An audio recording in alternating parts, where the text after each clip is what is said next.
Jake Bernstein here with the Chimps Metals and Mining Report. The metals remain in limbo on a long-term basis. You should be seeing my screen now. I'm going to show you the gold chart. The daily gold chart has turned bullish based on a moving average channel method, setup, and trigger. We come down to the bottom of the channel, and currently in live data we're trading below the channel. There should be support here with resistance in the gold futures around 1178. One of the stocks we've been watching, Eldorado Gold, has given a very impressive buy trigger, and you can see that right over here with Williams above its moving average, like so, and two complete consecutive bars above the top of the channel. We've come down to support a number of times. This is a trading market, albeit a cheap stock, still a trading market. In terms of GDX, we like the GDXJ.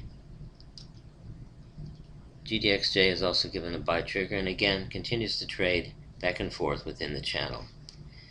One of our favorite longer term positions, Freeport-McMoRan, definitely bullish on the daily charts, coming down to the bottom of the channel. But it's the weekly we want to be watching for an investment trade. That has not triggered yet on the channel. We're still waiting for two complete consecutive bars above the top of the channel and Williams above its moving average. Neither of those two have happened, so be patient, keep your powder dry. The one market that has taken off, and again one of our longer term favorites, is Palladium. Looking at the Palladium chart, Palladium down now in live trading $3, which is virtually nothing for this market since it moves much higher, much faster. Palladium on the upside. Wrong chart. One moment, please. We'll get that Palladium chart, PA2. And there's, of course, an ETF for Palladium. And that's the better way to play it for the longer term. You lose leverage, but you do gain considerable movement on the considerable safety in not having to switch contracts repeatedly. So there's the buy triggers, a number of them in the Palladium, and that remains bullish. Let's look at silver using the SLV ETF. And there's the Silver iShares Trust.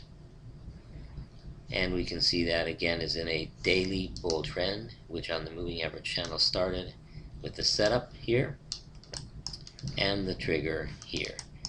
Not much in either direction, now trading at support again. Again, as I said, we want to wait for the weeklies to turn bullish and see what happened here.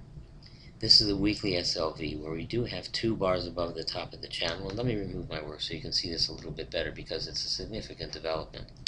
Let me show you. SLV, two bars above the top of the channel, Williams above its moving average. So I'll give you something specific here.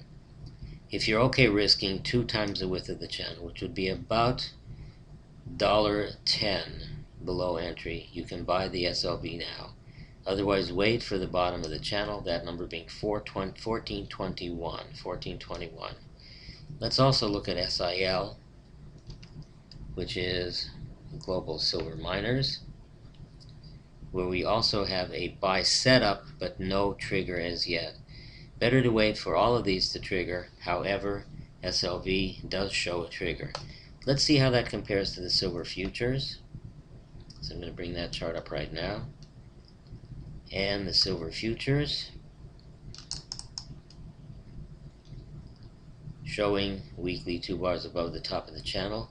And Williams now back below its moving average. So close but no cigar for the silver futures. That's it. Mixed picture in the metals.